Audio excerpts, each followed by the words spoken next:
Perhaps no religious artifact on planet Earth creates as much fascination and controversy as the Shroud of Turin. The Shroud of Turin is no forgery. The shroud is a cloth that, according to tradition, was used to wrap the body of Jesus. A single piece of cloth just broke every rule of science. In 2015, researchers in Italy tested an ancient linen shroud, and instead of one person, they found DNA from across the globe: Asia, Africa, the Middle East, and Europe. How could a medieval artifact hold a global genetic signature? And if it's a forgery, who could have made it? This cloth has been called a relic, a hoax, and a miracle. But modern science only deepens the mystery. Now scientists have done infrared tests on the piece of cloth. They say it's up to 2,300 years old. Blood that tells of torture. An image that behaves like a photograph centuries before cameras existed. Why does the Shroud of Turin refuse to give a straight answer? The face in the negative. The scientific investigation of the Shroud of Turin begins with a man alone in a dark room, watching something impossible emerge from a bath of chemicals. It was the night of May 28, 1898 in Turin, Italy. Secondo Pia, an amateur photographer and city council member, had spent the entire day wrestling with equipment inside the cathedral. King Alberto I had granted him rare permission to photograph the relic during a public exhibition celebrating the prince's wedding, and Pia wasn't about to waste the opportunity. Photography in 1898 was brutal work. Pia hauled a wooden camera the size of a small suitcase up rickety scaffolding in the dim cathedral. He positioned magnesium flashes and gas lamps to cut through the darkness. He exposed two massive glass plates, each one measuring nearly 2 feet across. By the time he finished, his arms ached and his eyes burned from the chemical fumes. He had no idea that everything was about to change. Late that night, Pia locked himself in his home darkroom. The only light came from a dim red lantern, casting long shadows across the walls. He lowered the first glass plate into the developing solution and waited. Slowly, shapes began to appear on the glass, and then Pia's hands started trembling. He nearly dropped the plate into the chemicals. What he was seeing made no sense. On a photographic negative, light areas become dark, and dark areas become light. That's how photography works. Everything inverts. When you photograph a painting or a drawing and look at the negative, the result is distorted, unnatural. Faces become ghostly masks. Features flatten into unrecognizable shapes. But the image emerging on Pia's glass wasn't distorted at all. It was perfect. Sharper than what he'd seen on the cloth itself. Clearer than any photograph he'd ever taken. A face stared back at him from the glass. Deep-set eyes, closed as if in death, and a broken nose, a mustache and forked beard, bruising visible on the right cheek. The faint, blurry stain that pilgrims had venerated for centuries had transformed into what looked like a portrait photograph of a dead man. The Shroud of Turin really is the burial cloth of Jesus. Pia understood immediately what this meant, and the realization hit him like a physical blow. The image on the Shroud of Turin was already a negative. The cloth itself had recorded a reversed image, light and dark values flipped, the way a camera would capture them. When Pia photographed that negative, he produced a positive. He was looking at the actual face of whoever had been wrapped in that linen. Consider what this means. No human being perceives the world in negative. Our brains cannot process reversed tonal values. We cannot imagine what a face looks like with every shade of light and shadow inverted, let alone reproduce that inversion accurately by hand. And even if some medieval genius could somehow visualize a negative image, how would they verify their work? Photography wouldn't exist for another 800 years. The very concept of tonal inversion wouldn't be understood until centuries after the shroud's first documented appearance. Yet someone, or something, created a flawless negative image on a piece of linen, And that image sat there undetected for generations, waiting for technology to catch up and reveal what was hidden in plain sight. This was the first fracture in the wall of easy explanations. The shroud doesn't behave like any known artwork. It behaves like a photographic plate that captures a single frozen moment in time. Secondo Pia spent the rest of his life defending what he saw that night. Critics accused him of manipulating the image, of incompetence, of fraud. But when other photographers repeated the experiment years later, they got the same result. The face was real. The negative was real. And no one could explain how a medieval forger could have created something that required technology 8 centuries away from invention. The mystery had begun. The DNA that shouldn't exist. Over the following century, the shroud was examined with X-rays, ultraviolet light, infrared imaging, and laser scanning. Scientists were able to get permission to get a sample from the shroud and to subject it to radiocarbon dating. Scientists analyzed the weave pattern, the thread composition, and the chemical properties of the stains. But the greatest secrets weren't in the image itself. They were hiding in the dust. In 2015, thus a team of geneticists led by Professor Gianni Barcaccia from the University of Padua received permission to do something that had never been attempted: extract and sequence DNA from the shroud's fibers. They weren't looking for the DNA of God. Science has no baseline for that comparison. They were trying to reconstruct the cloth's journey through history by identifying who had touched it over the centuries. The team used sterile micro-vacuum devices with ultrafine filters to capture microscopic particles from deep between the warp and weft threads, places where ancient traces could remain sealed for thousands of years, protected from contamination. They focused on mitochondrial DNA because it survives longer than nuclear DNA in ancient materials and serves as a reliable marker of geographic origin. The samples were processed in an ultra-clean laboratory, and next-generation sequencing technology decoded millions of nucleotide fragments, matching them against global genomic databases. When the results came back, the researchers sat in stunned silence.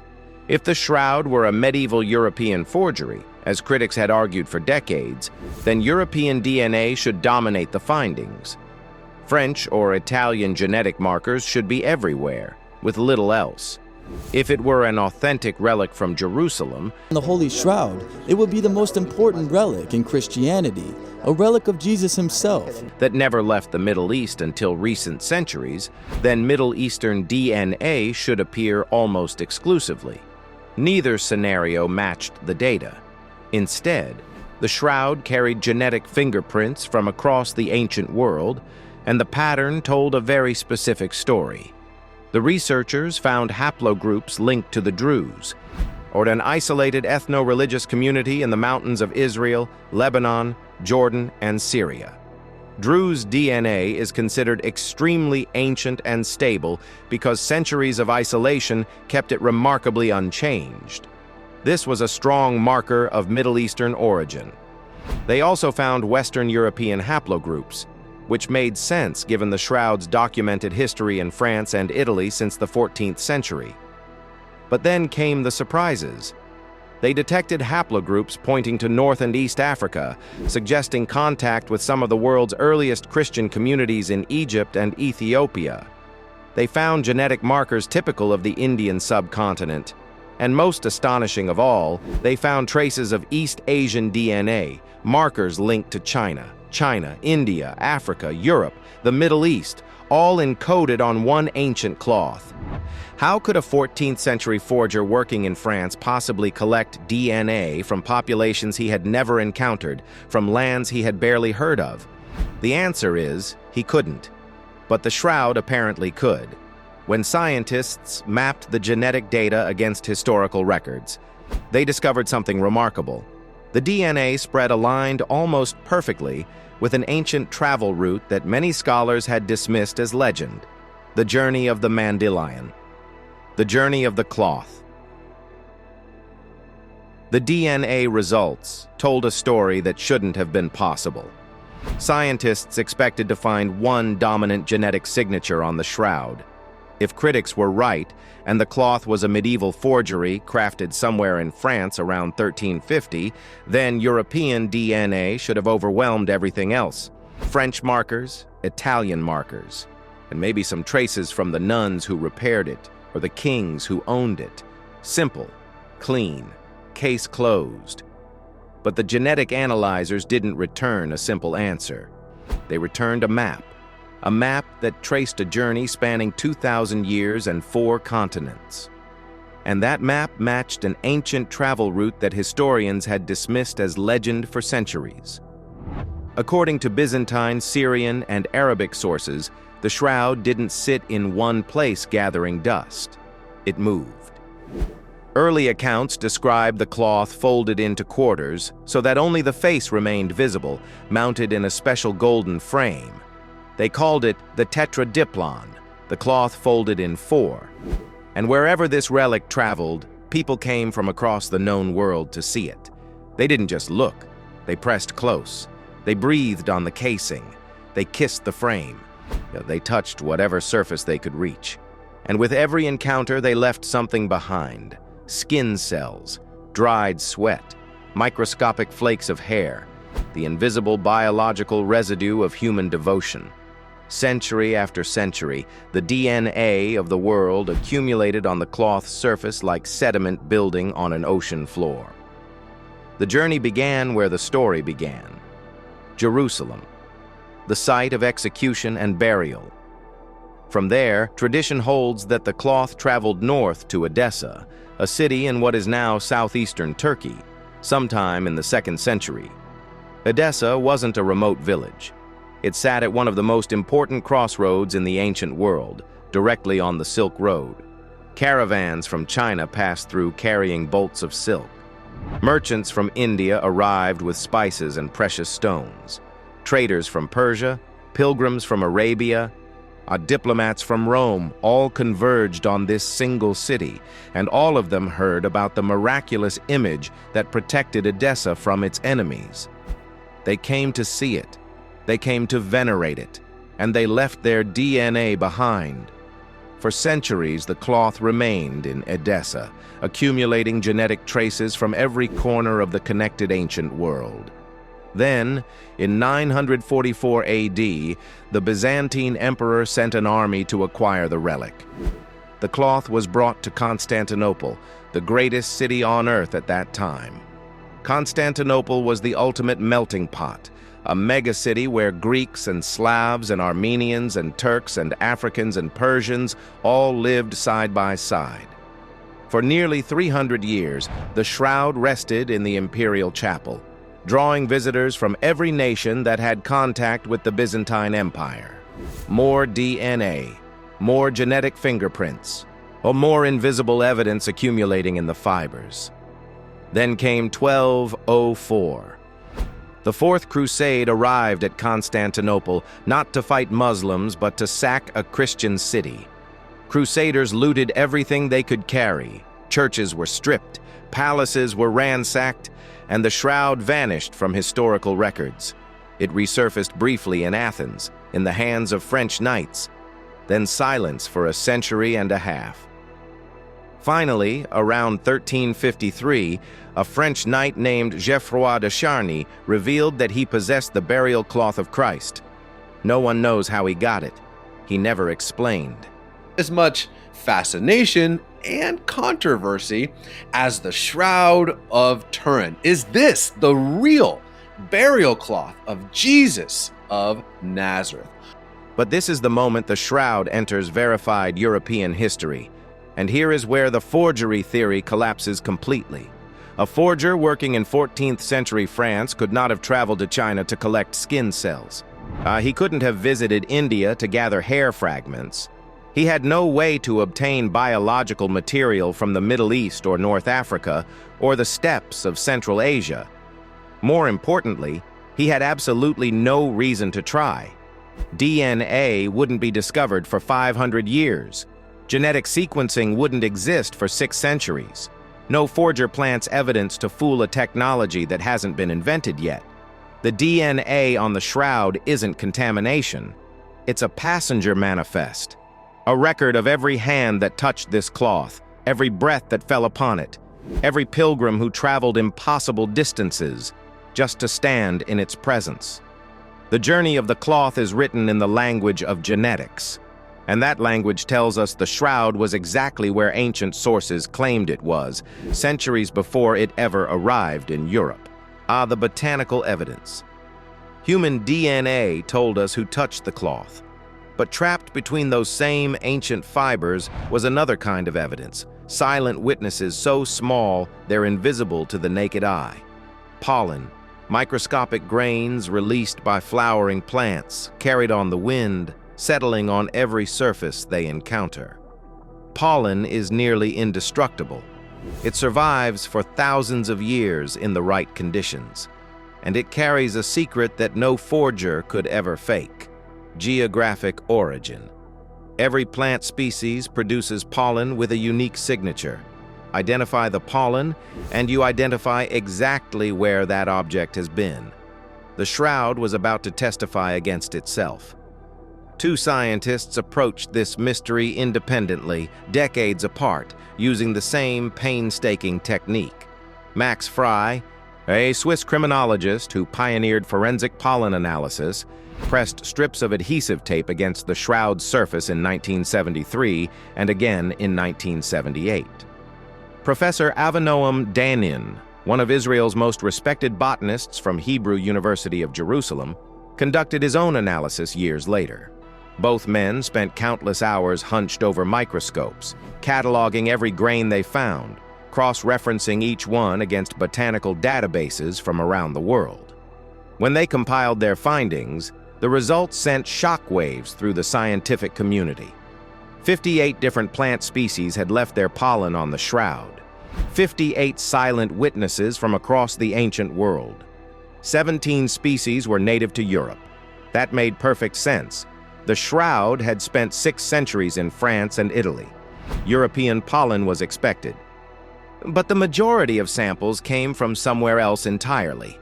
Plants native to Turkey and the Anatolian steppe, species found in the eastern Mediterranean, flora from the arid regions of the Middle East. The pollen map aligned almost perfectly with the DNA evidence, tracing the same ancient route through Edessa and Constantinople that historical sources had described. The cloth had been exactly where tradition claimed. But then the botanists found something that changed everything. Among the samples was a cluster of pollen from plants that grow nowhere else on Earth. The body of Jesus that transforms and leaves a lasting mark on the cloth. Species found only within a narrow geographic corridor stretching from Jerusalem to Jericho. This wasn't contamination from some traveler's robe.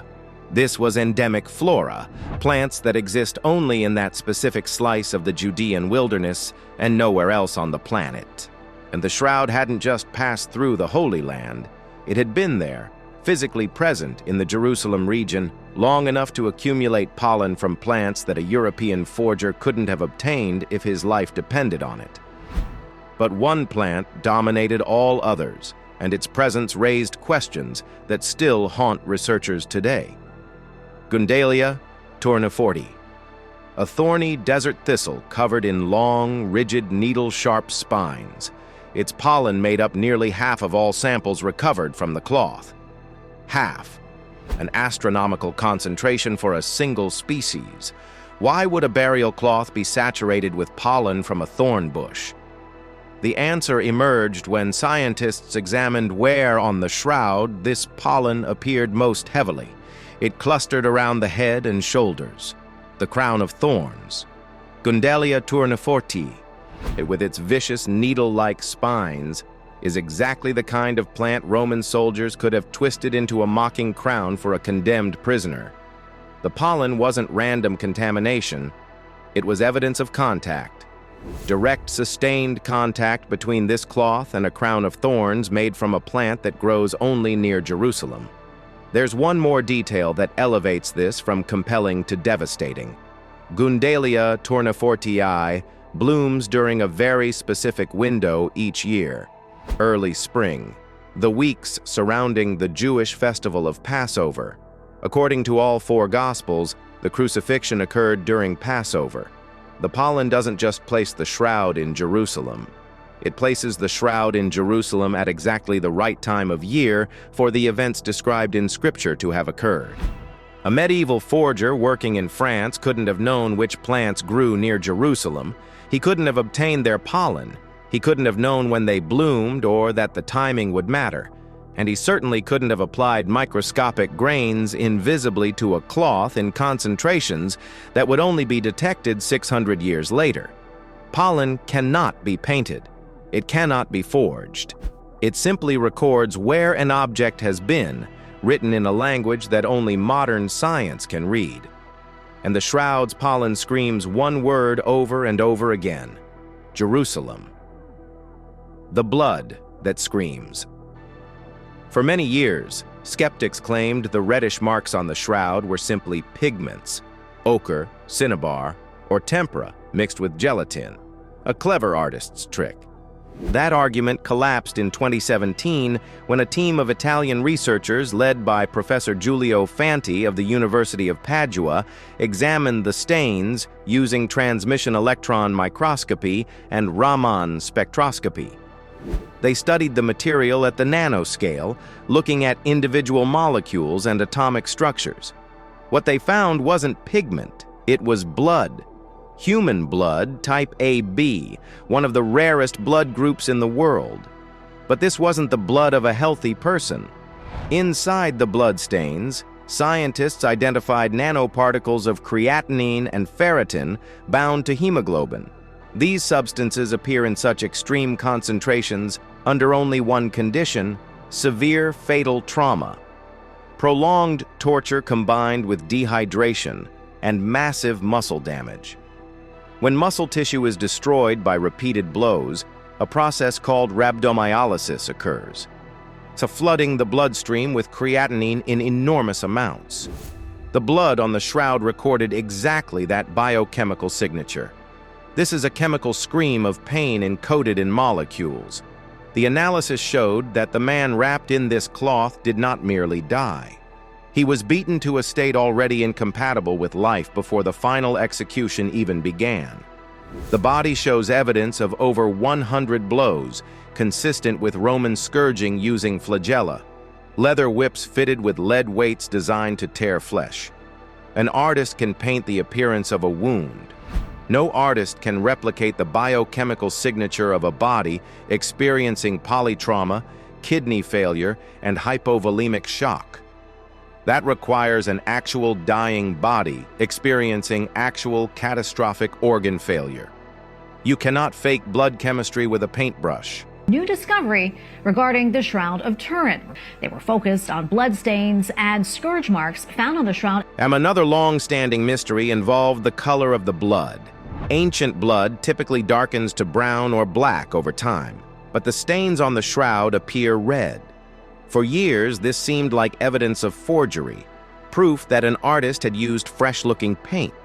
Then scientists discovered unusually high levels of bilirubin in the bloodstains. Bilirubin is a substance released by the liver during extreme stress and severe trauma. In high enough concentrations, it prevents blood from darkening normally. The red color wasn't a sign of recent painting. It was a sign of someone dying in agony while their liver flooded their blood with stress hormones.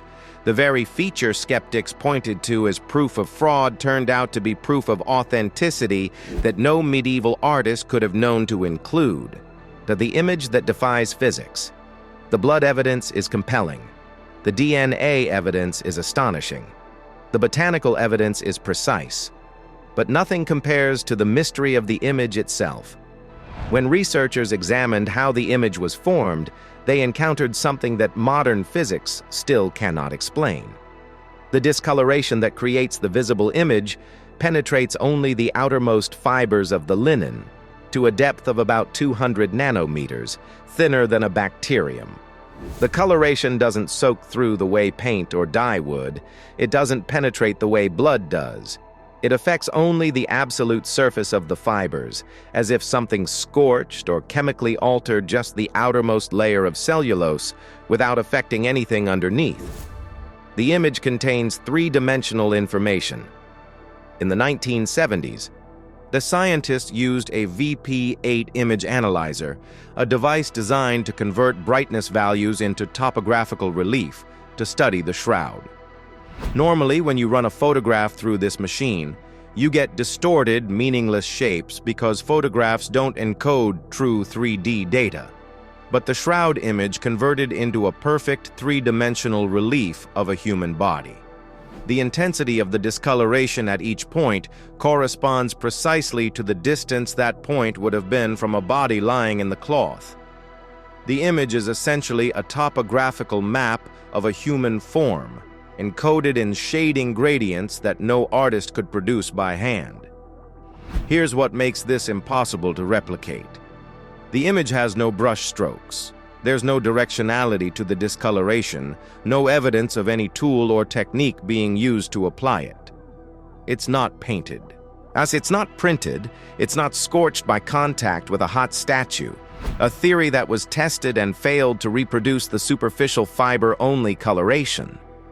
Some researchers have proposed that the image was created by an intense burst of ultraviolet radiation, a flash of light emanating from the body itself.